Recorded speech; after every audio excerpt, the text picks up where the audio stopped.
자, 여러분 안녕하십니까? 여러분, 우리 이번 시간에 2012년도 감정평가사 경제학 21번서부터 25번까지 풀어보도록 하겠습니다. 자, 21번 보시면 중앙은행의 통화량 조절 방법에 대한 설명으로 옳은 것은 이렇게 되어 있습니다. 통화량을 늘렸다 줄였다 해서 경기를 안정화시키는 정책이죠.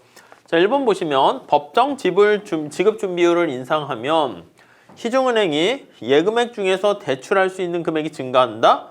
아니요. 법정 지급 준비율은 이게 예금의 일정 부분을 은행 네가 가지고 있어라 이거잖아. 은행은 돈을 예금 받아서 그걸 대출해줘서 예금 이자와 대출 이자의 그 차이로 먹고 산단 말이야.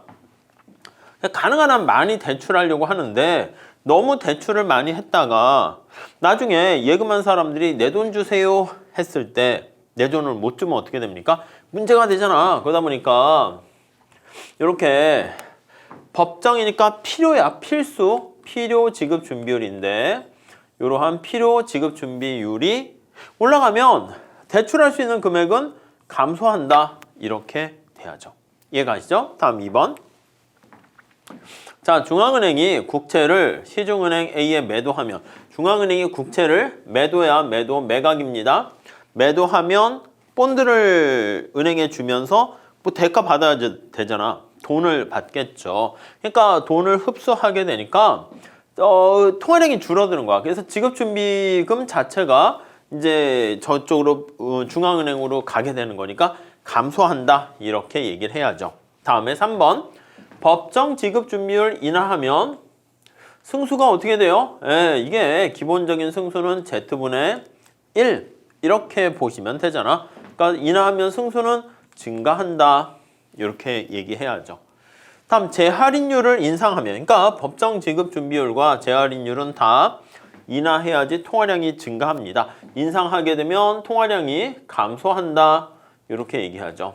재할인율이라는 것은 이제 뭐 민간에 이런 사람들이 어음을 가지고 있어서 은행에 가서 어음을 줄 테니까 돈 좀 주세요 해서 이렇게 돈으로 받게 되는 겁니다. 이걸 이제 할인해서 돈을 받았다 이렇게 볼 수 있는데 이 은행이 가지고 있는 이 어음이 있잖아요. 이 어음을 이제 다시 중앙은행에다가 네, 한국은행이죠. 이렇게 갖다 주는 거야. 어음을 주고 이제 중앙은행에서는 본원 통화를 증가시켜서 돈을 주는 거죠. 그래서 할인받은 거를 다시 한번 또 할인받는다 해서 뭐 재할인율이다 이렇게 보시면 돼요. 그래서 인상하면 통화량은 감소하게 되는 거죠. 5번 중앙은행이 민간인들이 보유하고 있는 국채를 매입하면 매입이잖아. 매입하게 되면 통화량은 증가한다. 맞는 얘기죠. 그러니까 답은 5번 이렇게 쉽게 알 수가 있습니다. 이해 가시죠? 통화량 관련된 거 정책 잘 보셔야 됩니다. 자, 다음 22번. 네, 22번은 화폐수량설입니다. 고전학파의 화폐수량설에 따를 때 이 성립한다라는 겁니다. 따를 때 통화량이 증가하면 어떻게 되게? 여기 보시면 MV는 PY 이게 바로 화폐수량설인 거 이해되시죠? M이 뭐야? M이 통화량 이렇게 되는 것이고 V가 뭐야? 유통속도 이렇게 되는 거죠.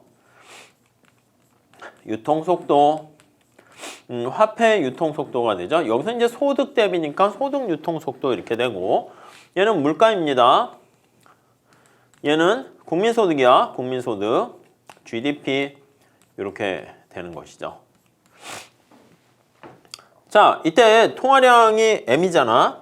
M이 증가하면 이제 이게 단계는 이제 모르겠지만 장기에는 유통속도는 일정하다 봤습니다. 그리고 이제 고전학파 입장에서는 장기의 국민소득은 일정하다 이렇게 돼요. 그래서 장기적으로 봤을 때 장기적으로 유통속도는 국민소득은 둘 다 일정합니다.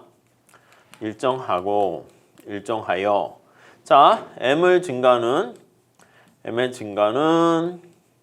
어떻게 된다? 저기 나와 있는 물가만 상승시킨다. 이렇게 보시면 되겠습니다. 이해 가시죠? 자, 그러니까 물가가 상승한다 이렇게 봐야 되고 명목 GDP는 뭐가 명목 GDP입니까 하면 얘가 명목 GDP야. P 곱하기 Y가 이렇게 있어서 이렇게 PY를 명목이라는 게 화폐로 나타내는 GDP죠.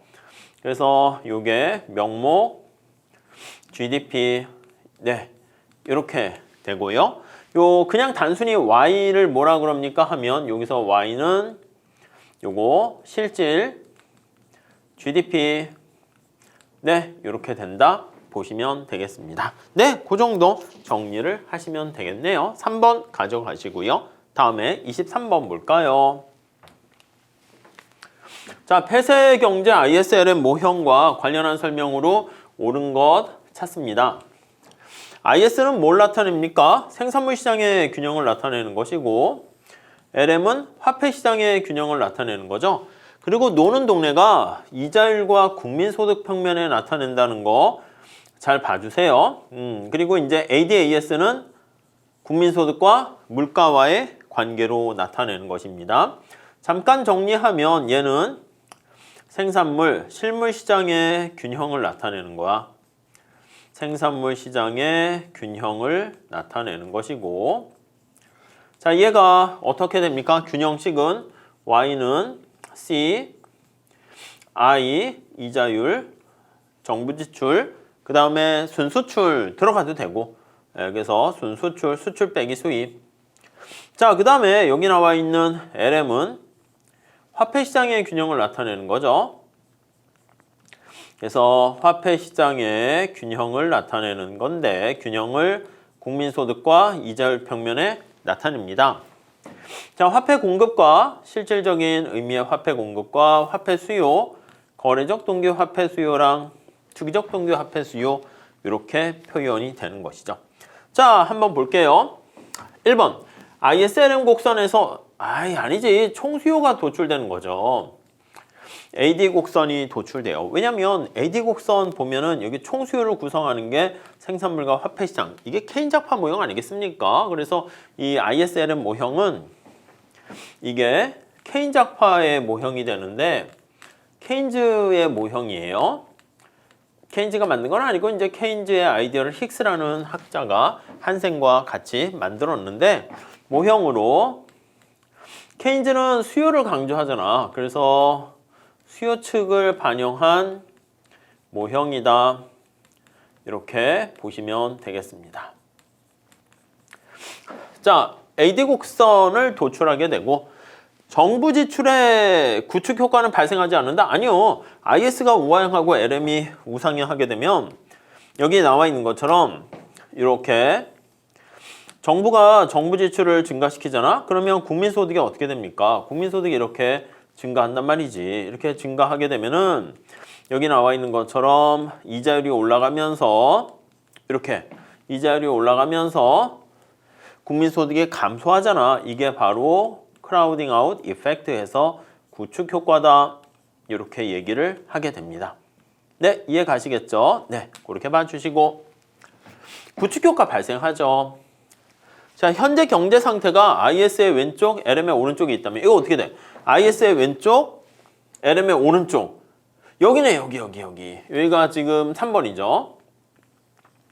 네, 이렇게 있으면 우리가 IS, LM에서 어떻게 됩니까? IS 위에 있으면 초과 공급, LM도 위에 있으면 초과 공급이 되는 거예요. 그러니까 우리가 이제 그림을 나타낼 때 이렇게 되는 거죠. IS 이렇게 있고 LM 이유는 여러분들이 왜 그것도 보셔도 되는데 객관식에서는 그냥 그러려니 하셔도 돼요. 이 위에 있으면 초과 공급이야. 위에 있으면 초과 공급이야. 근데 초과 공급인데 얘는 생산물 시장의 초과 공급이고요.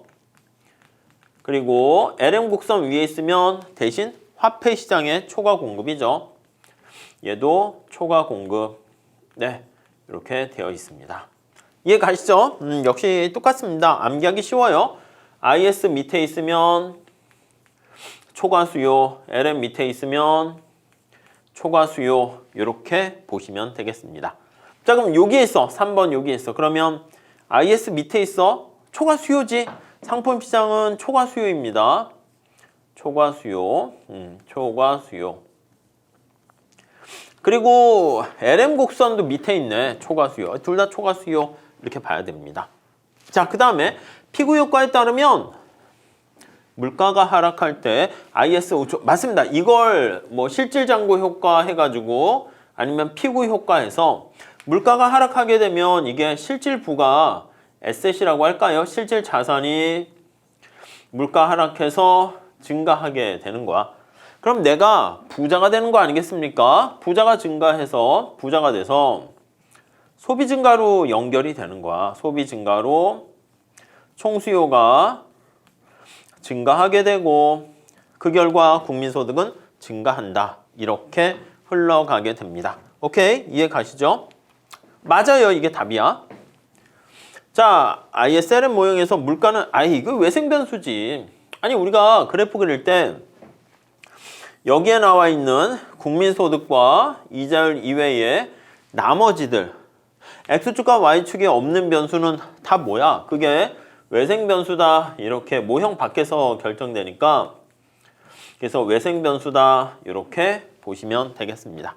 네, 이해하시겠죠? 네, 그 정도 봐주시면 되겠네요. 자, 다음에 ISLM도 잘 체크해 주시기 바랍니다. 자, 24번 문제는 직접 계산을 해보는 겁니다.